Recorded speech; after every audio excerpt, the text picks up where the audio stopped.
dia. É uma alegria podermos estar. Uma alegria podermos estar aqui essa manhã para honrar, louvar e glorificar ao nome do nosso Deus.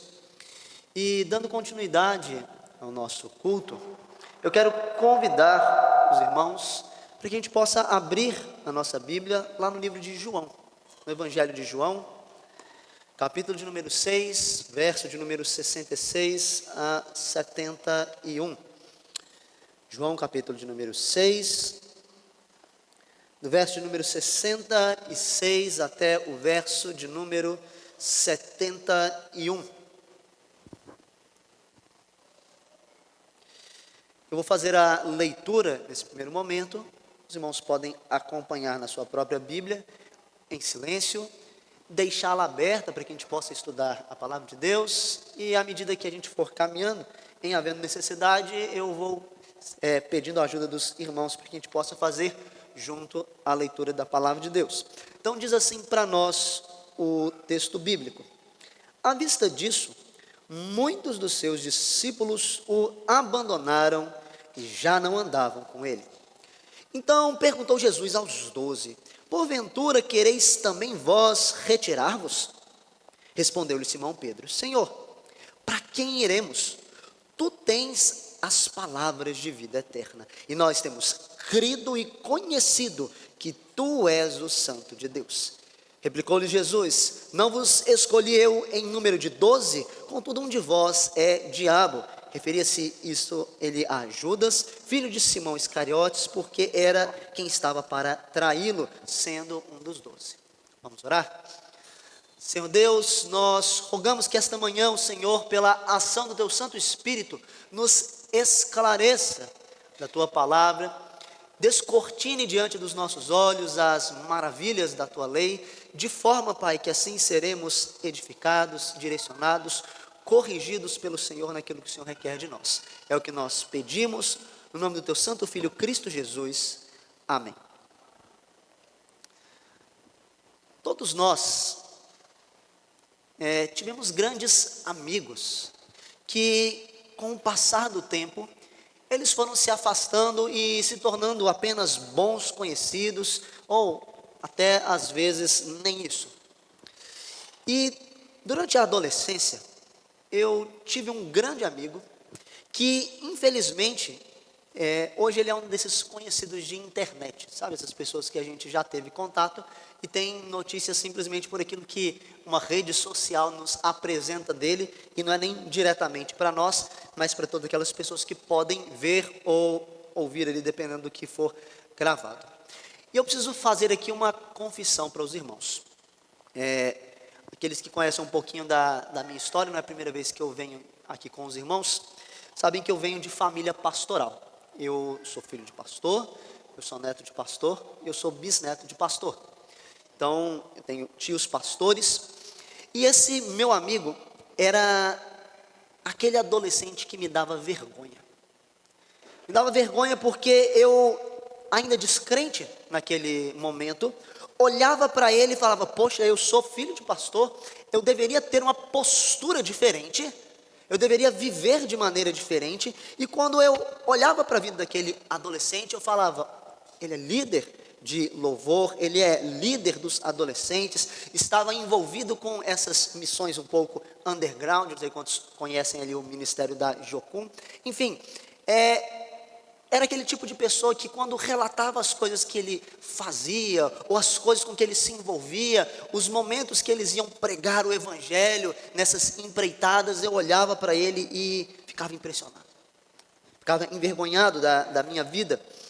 E hoje eu falo para os irmãos com profundo pesar e com profunda tristeza, que esse meu amigo, ele vive de forma dissoluta.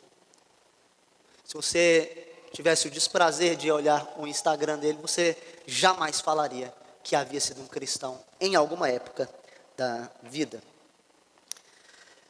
Sabe, quando eu falo isso para você, talvez na sua mente venha alguma pessoa, venha um parente, venha um filho, venha um amigo, venha alguém próximo, um colega, um conhecido, um familiar, talvez alguém que nos esteja visitando hoje possa estar nessa situação, não conheço todos que aqui estão, mas veja,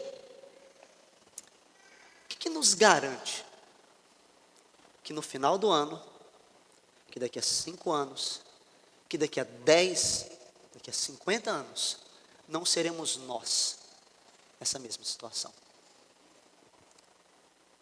No final das contas, a pergunta que a gente vai precisar responder aqui essa manhã, para a gente poder entender isso que eu acabei de perguntar, é: para quem que você vai? Hein? Antes de nós olharmos de maneira mais detida para cada um dos versículos que nós lemos essa manhã, eu quero que você perceba o objetivo do autor nesse texto. Eu quero que você olhe e entenda que João aqui está narrando, no Evangelho de maneira geral, o ministério de Jesus quase como uma grande montanha russa. E quando afirmo isso, o que é que eu quero dizer? Com altos muito altos e com baixos muito baixos. Ou seja, ele começa subindo, ele começa crescendo, muitas pessoas chegando próximos a ele, e de repente esta montanha russa, por assim dizer, de popularidade de Cristo Jesus, desaba. Abre sua Bíblia no capítulo de número 2, verso número 23. Você vai ver lá que Cristo Jesus fez muitos sinais, e muitas pessoas afirmavam crer nele, mas se você olhar para o verso número 24, você vai ver Jesus Cristo aqui sendo narrado como alguém que não se dava a conhecer a multidão, porque ele sabia da natureza humana, conhecia o coração deles, mas as multidões estavam o quê? Afluindo para Cristo Jesus. Capítulo de número 3, você vai ver ele conversando com um fariseu, Nicodemos, um dos maiores daquela época, vai a Cristo Jesus e fala assim: olha, tem uma coisa diferente aqui. Algo chamou a atenção dessas pessoas. Uma samaritana vai na sequência, no capítulo de número 4, mas não só a samaritana, depois uma multidão da cidade de Sicar vai a Cristo Jesus reconhecendo que ele é o Salvador do mundo. No capítulo de número 5, se você der uma folhada rápida, você vai ver que muitos sinais e prodígios importantes são feitos. E aí a gente chega no capítulo de número 6. Olha os versos 1 e 2. Capítulo de número 6, versos 1 e 2, vão falar da seguinte maneira: depois dessas coisas, atravessou Jesus o mar da Galileia, que é o de Tiberíades, seguia-o, o quê? Numerosa multidão, porque tinham visto os sinais que ele fazia na cura dos enfermos. Se você for para o verso de número 15, as pessoas queriam coroar Jesus, depois da multiplicação dos pães e dos peixes que acontecem em seguida, e Cristo Jesus precisa se ausentar, sabendo aquilo que eles queriam fazer. A popularidade de Cristo Jesus estava explodindo. Se você olhar os versos 22 a 24, ainda do capítulo de número 6, você vai ver que essa multidão procurava Jesus quando Jesus não estava ali. Essa multidão estava assim aflita atrás de Jesus Cristo. Mas a partir do verso número 26, Jesus Cristo ele começa a podar as coisas. Olha o que o verso número 26 diz para nós. Respondeu-lhe Jesus: em verdade vos digo, vós me procurais não porque vistes sinais, mas porque comestes dos pães e vos fartastes. Cristo Jesus fala assim: olha, vocês estão em busca dos pães, nem mais dos sinais vocês estão buscando, agora vocês estão atrás só do pão, só dos peixes que foram multiplicados. E Cristo Jesus vai começar com aquele que provavelmente é um dos seus discursos mais pesados, uma das suas pregações mais difíceis, e que para nós, quando passamos de maneira desavisada, não parece ser tão difícil assim, porque nós não temos algumas coisas do contexto cultural daquelas pessoas que tornam essa mensagem difícil. Olha o verso número 35. Verso número 35, ele vai dizer assim: declarou-lhes, pois, Jesus: eu sou o pão da vida. O que vem a mim jamais terá fome, o que crê em mim jamais terá sede. Fala: pastor, esse texto é maravilhoso, pastor. Esse texto é belíssimo. Jesus Cristo se comparando ao pão da vida, a água que não dá mais sede. Como é que esse discurso, ele pode ser tão difícil assim? Tão complicado? Ele soa tão bem para os nossos ouvidos, não é? Mas a grande verdade é que se você lembrar que nós começamos esse sermão lendo os versos 66 para frente, até o final do capítulo, a multidão debanda, a multidão vai embora, eles não querem mais saber de Jesus Cristo. Muitos daqueles que estavam próximos não queriam mais saber de Jesus Cristo. É por isso que eu quero fazer uma pergunta para nós essa manhã. Para quem que nós vamos? Ou para quem que você vai? É a compreensão sobre isso que vai nos fazer entender aquilo que aconteceu aqui. E essa noite nós vamos ver, ou essa manhã nós vamos ver que há duas opções de onde nós podemos ir de fato. As opções de ir a Cristo Jesus, que é o portador da vida eterna, ou aqueles que vão contra Cristo Jesus e não aguentam de fato o peso de quem Ele é e o peso daquilo que Ele exige. E para quem que nós vamos? Nós precisamos ter essa segurança. Veja, a gente vai começar vendo nos versos 66, 70 e 71, que muitas pessoas vão a outros caminhos, a outras direções, que não a Cristo Jesus. Então, se nós lermos o verso número 66, e agora eu peço a ajuda dos irmãos, vamos ler juntos esse verso? Verso número 66, vamos lá?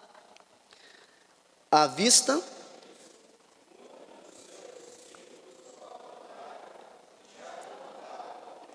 Agora os 70 e 71, por favor. Replicou-lhes: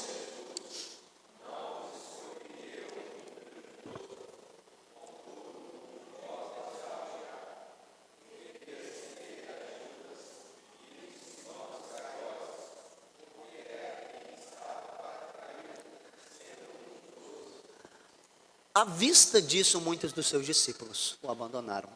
A pergunta óbvia aqui é: à vista disso, o quê? Nós vimos que Cristo Jesus fez um discurso que para nós soa muito belo, mas que causou uma repúdia tão grande por parte dos ouvintes, que no verso de número 60, este verso nós não lemos, alguns dos ouvintes vão falar bem assim: olha, duro é esse discurso, quem é que pode ouvir? E duas coisas são importantes para a gente começar a entender aqui. Primeiro, a palavra discípulos aí não está se referindo apenas aos 12, por óbvio, porque não foram muitos dos seus 12 discípulos que o abandonaram, mas sim aqueles que se consideravam discípulos, mas eram o quê? Uma multidão que estavam ali, eram pessoas que eram uma forma de aprendizes deste rabi, desse mestre daquela época, que era Jesus Cristo, que nós sabemos que de fato é o Salvador do mundo, não é simplesmente um mestre, mas Cristo Jesus era visto por muitas pessoas ali como mais um mestre que estava caminhando. Então, não é dos 12 aqui que nós estamos falando, mas de uma multidão de discípulos que estava próximo. Além disso, nós precisamos entender que Cristo, que o que Ele diz é tão duro, que faz com que essas pessoas deixem de o seguir. E isso é duro por basicamente 4 motivos. O discurso de Cristo Jesus é duro por 4 falas principais dele, que vieram em alguns pontos que nós ainda não lemos. Primeiro, Cristo Jesus, nesse discurso de ser o pão da vida, ele mexe nas expectativas messiânicas. Nós vimos, por exemplo, que as pessoas queriam fazer o quê? Queriam coroá-lo como aquele que seria o libertador de Israel. Falando assim: olha, essa pessoa está nos dando pão, nós queremos ele como nosso rei, porque ele vai nos alimentar. Então, primeiro, Cristo Jesus, quando ele se afasta dessas expectativas messiânicas daquela época, ele quebra esperanças e expectativas que na verdade eram pequenas em relação a quem Cristo era de fato. Então, o primeiro motivo pelo qual esse discurso ele é muito duro é porque Cristo quebra as expectativas dessas pessoas. Em segundo lugar, Cristo vai contra o fato de que eles não estavam preparados para abandonar a sua própria pretensa autoridade e a sua soberba. Vai lá no verso número 44 comigo. Verso número 44 vai dizer assim: ninguém pode vir a mim se se o Pai que me enviou não o trouxer, e eu o ressuscitarei no último dia. Ou seja, Cristo está ofendendo aquelas pessoas que achavam que tinham a liberdade de escolher e falando assim: olha, eu sou desse mestre, eu sou daquele outro, sendo judeu eu já estou salvo, já estou garantido, então eu posso escolher as coisas da maneira que eu quero. E Cristo Jesus, no seu discurso aqui, torna claro que não havia possibilidade de escolhas para ele, mas era uma atitude graciosa do Pai. Então, Cristo ofende essa pretensa autonomia. Terceiro, Cristo ofende a linhagem, a história e a religião desse povo. Volta um pouquinho mais, lá no verso de número 32, vai dizer bem assim: replicou-lhe Jesus: em verdade vos digo, não foi Moisés quem vos deu pão do céu. O verdadeiro o verdadeiro pão do céu é meu Pai quem vos dá. Então, vários momentos do discurso aqui narrado por Cristo Jesus, feito por Cristo Jesus, eles vão apresentar Cristo maior do que Moisés, como aquele que de fato alimentaria em um nível que Moisés jamais conseguiria fazê-lo. Cristo Jesus se apresenta como maior do que aquela linhagem, do que aquela história, do que aquela religião. Isso soava extremamente ofensivo para os judeus. E em quarto e último motivo, o ouvir da parte dos judeus que essa história de comer carne e beber sangue era muito esquisito para eles. Nós sabemos que eles não se alimentavam do sangue, por uma lei lá em Levítico que destacava que o sangue era a vida que ali estava e que eles haviam sido proibidos de comer isso. Então vem alguém e de repente diz assim: olha, vocês precisam comer da minha carne e beber do meu sangue. Você fala: uai, que história é essa? Era esquisito para o judeu. Então havia ali um tabu, ainda que religioso, mas que Cristo Jesus estava ofendendo no final das contas. Em outras palavras, esse discurso que para a nossa cultura tem uma metáfora tão bonita de Cristo Jesus ser o pão da vida, é um discurso pesado e um dos mais pesados do ministério de Cristo Jesus. Ele destrói esperanças, ele destrói desejos de autonomia, ele destrói religiosidade, ele destrói tabus daquele povo e no final das contas não sobra nada daquilo que aquele povo cria de fato.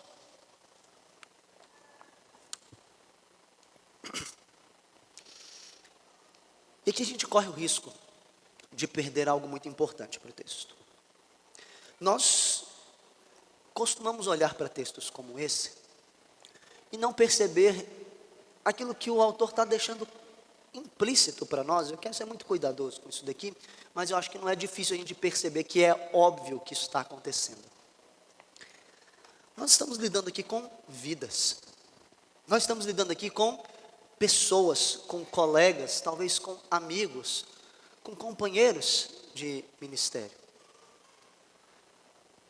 Quando nós falamos que muitas pessoas que antes seguiam a Cristo Jesus, agora deixaram de seguir, o que nós estamos falando é que de um momento para o outro, pessoas que cumprimentavam as suas mãos, que desejavam a paz ao outro, agora consideram o outro um inimigo do povo de Deus. Nós estamos falando de pessoas que foram a Cristo Jesus, que talvez foram alvo de milagres, pessoas que talvez foram levados por uma compreensão da beleza de tudo aquilo que Cristo Jesus ensinava e que eles não ouviam em lugar nenhum, pessoas que estavam gerando uma certa expectativa em torno de Cristo Jesus. Então, meus queridos, esse texto é um texto triste, é um texto com notas de tristeza, mas é um texto necessário. Como é que os irmãos se sentiriam se na semana que vem 70, 80, talvez, quem sabe 90% dessa igreja abandonasse o caminho da fé? Você percebe a nota de tristeza que há gerada aqui? E por isso a necessidade da fala de Cristo Jesus. Meus queridos, Cristo Jesus, ele não precisava falar essas coisas para ele entender se os discípulos estavam com ele ou não. Cristo Jesus conhecia o coração, a gente sabe disso.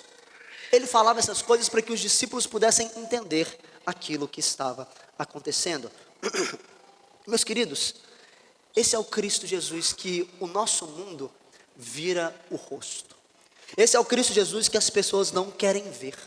Se nós formos lá em Mateus, no capítulo de número 10, verso número 34 a 39, abra lá, são alguns versículos, Mateus 10, 34 a 39, eu farei a leitura e eu peço que os irmãos me acompanhem.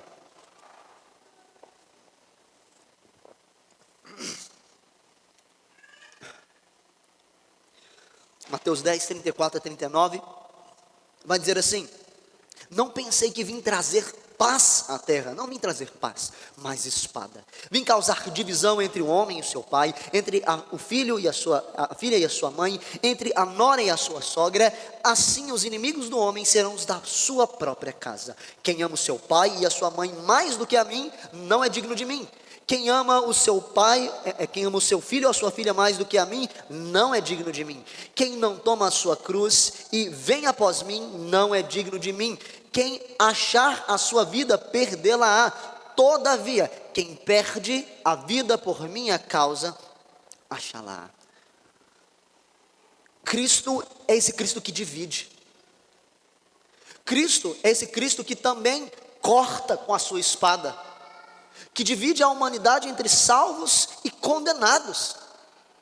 Pessoas que olham para Cristo Jesus e veem nele toda a sua esperança de salvação, e pessoas que vão olhar para Cristo Jesus como se ele fosse a pedra de tropeço, de fato, aquele que é rocha de escândalo, que vão bater de frente com Cristo Jesus e vão falar: quem é ele para poder me direcionar? Quem é ele para poder dizer essas coisas? Quem é ele para poder assumir essas coisas para si? Meus queridos, o mundo não aguenta esse Cristo Jesus. Por sua natureza eles não aguentam.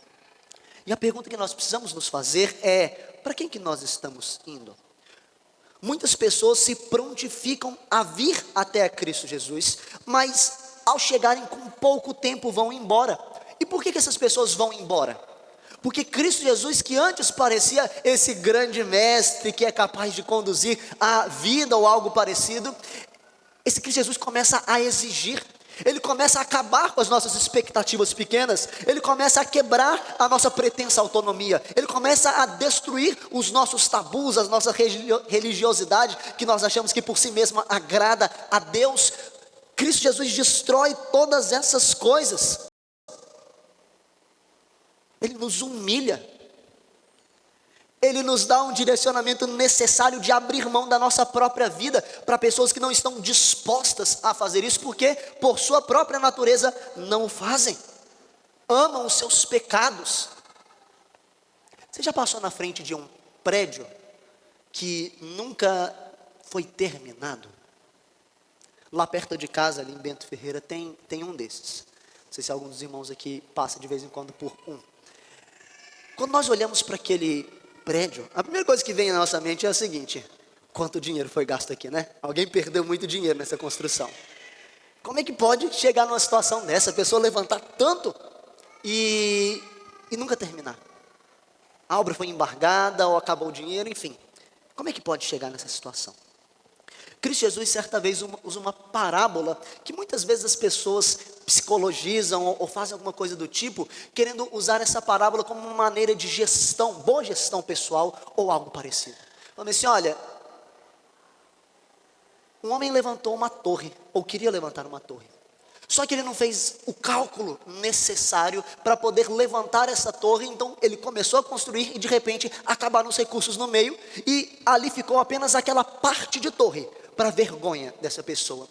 Quando Cristo Jesus está falando isso, Ele não está falando sobre gestão pessoal, sobre gestão financeira. Ele não está falando sobre qualquer outro assunto que não a compreensão que nós devemos ter sobre aquilo que nos é exigido no nosso discipulado com Cristo Jesus.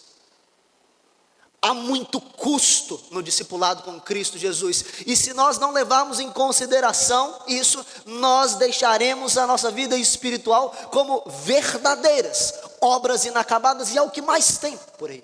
Pessoas que são verdadeiras obras inacabadas espirituais, Pessoas que não levaram a sério o custo de seguir a Cristo Jesus, desse que carrega a espada para dividir, desse que vai exigir que nós carreguemos a cruz, desse que vai exigir que nós vivamos a nossa vida pautados pela lei dele, que ele vai nos direcionar, que ele vai nos submeter, que nós viveremos para a glória dele, que não será mais a nossa vontade que importa.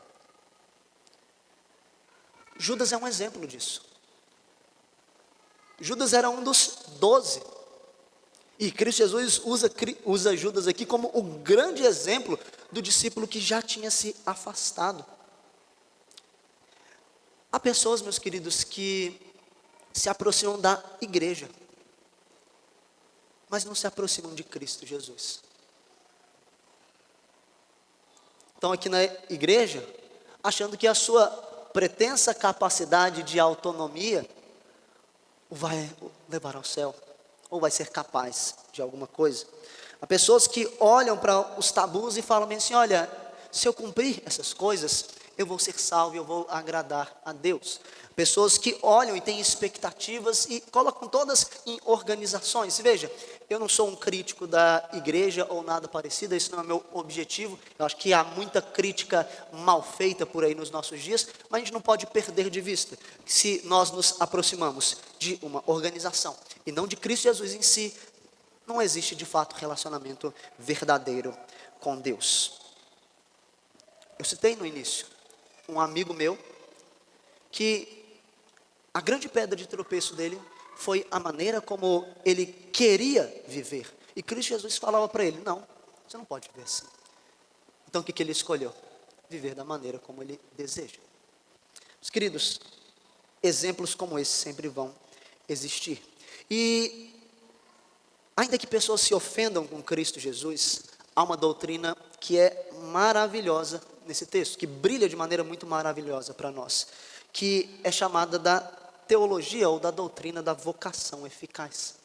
Deus nos chama, meus queridos, porque o que nós precisamos assumir é que se Deus não houvesse nos quebrado, se Deus não houvesse destruído o nosso pretenso orgulho, nós seríamos aqueles que estaríamos longe dele. Mas aprove a Deus, na sua misericórdia, na sua bondade, nos chamar. Aprove a Deus, na sua bondade graciosa, trazer-nos para perto de si, de maneira que nós possamos viver agora para a glória dele. Então, a quem que nós vamos? Há muitas pessoas que vão para os mais diversos caminhos, que têm as mais diversas expectativas, as suas religiosidades, os seus tabus, as suas vontades. Então, há muitas pessoas que seguem por esse caminho. E a resposta óbvia desse texto aqui para nós nós precisamos ir para Cristo. Cristo é aquele que nós precisamos nos direcionar. E a fala de Cristo Jesus, a pergunta de Cristo Jesus e a fala de Pedro, que vem agora na sequência, vão elucidar isso para nós, mostrando que a gente deve ir para Cristo. Então, Cristo Jesus vai fazer uma pergunta para eles, para os discípulos, agora para os 12. Porventura vocês também vão querer se retirar? Veja, isso de alguma maneira parece propor para nós que não foi uma debandada pequena. Quando eu falei que 70, 80, talvez 90% daquelas pessoas que seguiam Jesus, eu não estava dando estimativas aleatórias. O texto parece propor para a gente que quase só ficaram os 12, né? E talvez nem os 12 ficassem, né? Porque Cristo Jesus já sabia o que ia acontecer, né? De fato ali com Judas. Então, Judas ainda sairia, mas Cristo Jesus está apontando: olha, vai sair mais gente. Então não se escandalizem por conta disso. Mas, como nós sabemos e já falamos aqui, Cristo Jesus não precisava dessa pergunta para ele. Cristo Jesus não estava precisando aqui fazer uma afirmação para saber: olha, agora eu preciso de fato limpar o meu hall de membros da igreja e saber quem é que vai caminhar comigo. Não é isso que Cristo Jesus precisa. Cristo Jesus sabia quem de fato era salvo e que estava com ele e que iria caminhar para ele, mas Cristo Jesus precisava mostrar isso para os seus discípulos. Então, a resposta de Pedro que vem na sequência é uma resposta emblemática, uma resposta bela, uma resposta que nos chama muita atenção. Ele lança uma pergunta: Senhor, para quem nós iremos? Tu tens as palavras de vida eterna, e nós temos crido e conhecido que tu és o Santo de Deus. Meus queridos, a resposta de Pedro aqui pode parecer muito simples, porque no final das contas, é mais ou menos algo como: que alternativa nós temos? Não há nenhuma alternativa. Os outros caminhos são caminhos que não têm a verdade. Só tem um caminho para a gente ir. Nós conhecemos isso e agora nós não temos como não andar por este caminho.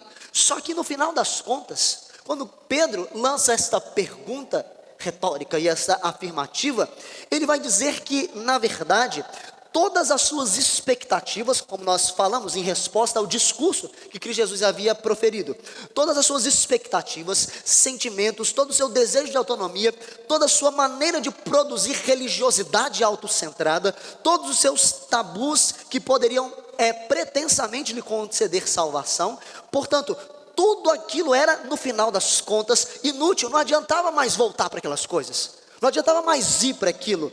Então, se Cristo Jesus tem as palavras de vida eterna, e nós sabemos que Ele o tem, que é aquilo que Pedro está falando, o que Ele diz é o que interessa. Não interessa aquilo que Pedro pensava, que os 11 pensavam, aquilo que nós pensamos, ou que qualquer outra pessoa pensa. Não interessa se dói, não interessa se humilha, não interessa se ofende, não interessa se derruba.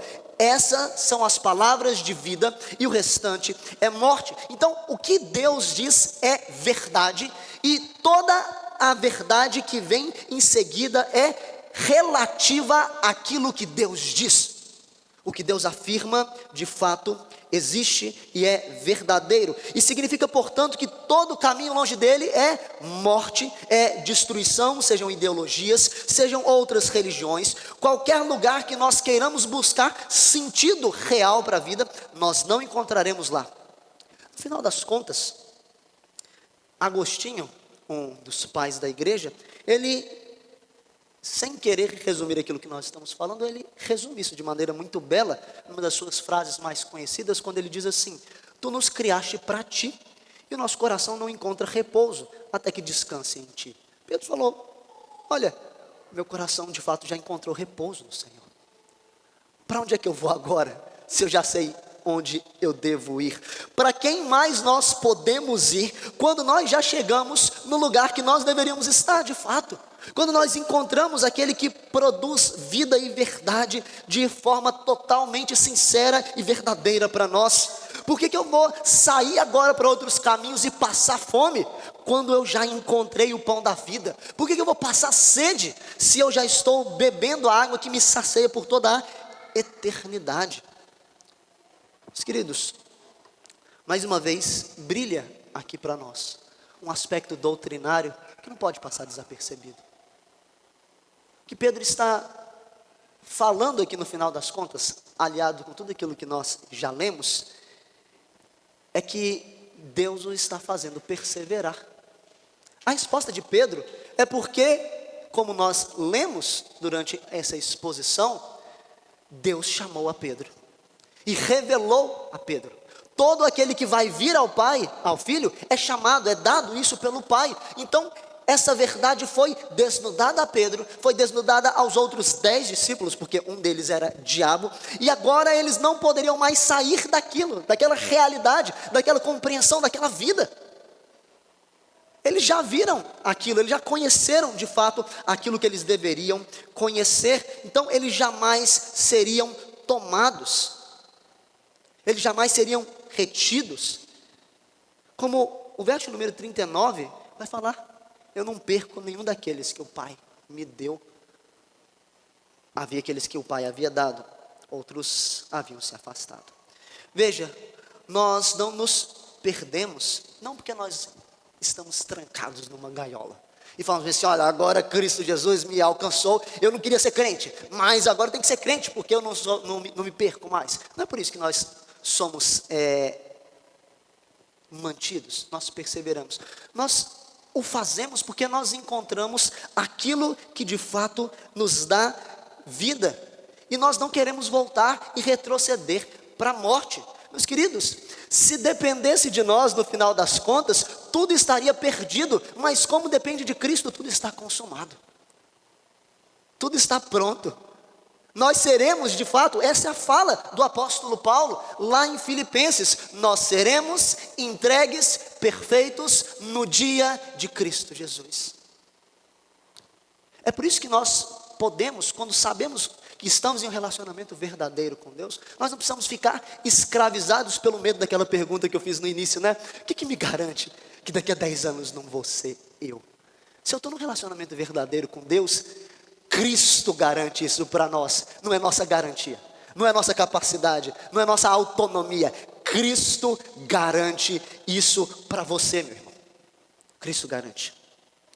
Tenha segurança em Deus. Tenha segurança, é possível que nós tenhamos segurança. Na nossa confissão de fé, fala que a segurança sobre a salvação, ela é obtida através de nós orarmos, nós lermos a Bíblia, através da maturidade. Mas há alguns crentes que, por conta de pecados e por conta de erros e afastamentos de Deus, podem momentaneamente perder essa segurança. E eu espero que essa não seja a sua situação. Mas a resposta para não termos esta segurança é qual? Nos voltarmos para Deus. Ele vai nos dar essa segurança. Buscarmos o Senhor mais. Nos dedicarmos mais. Irmos até aquele que nos segura pelas suas mãos e que fala, olha, aqueles que são meus, ninguém tira daqui. Que beleza, que verdade bela que nós podemos ouvir. Nós vivemos em uma geração, meus queridos, que detesta essas coisas que nós estamos falando, que odeia. Nós vivemos uma geração que detesta viver uma vida comprometida com algo. Detesta. Para a gente ter noção, para nós é um escândalo ouvir sobre pessoas que ficam, né? Essa lógica, só que essa palavra já é muito antiga. Se isso faz um pouco de sentido para você, talvez você já seja mais velho do que você imagina que é. Hoje, as pessoas lidam com relacionamentos através de uma base de dados que gera preferências pessoais e geográficas para sortear relacionamentos efêmeros. Você já imaginou isso? E meus queridos, mais do que nunca, aquilo que nós estamos falando aqui é contracultural.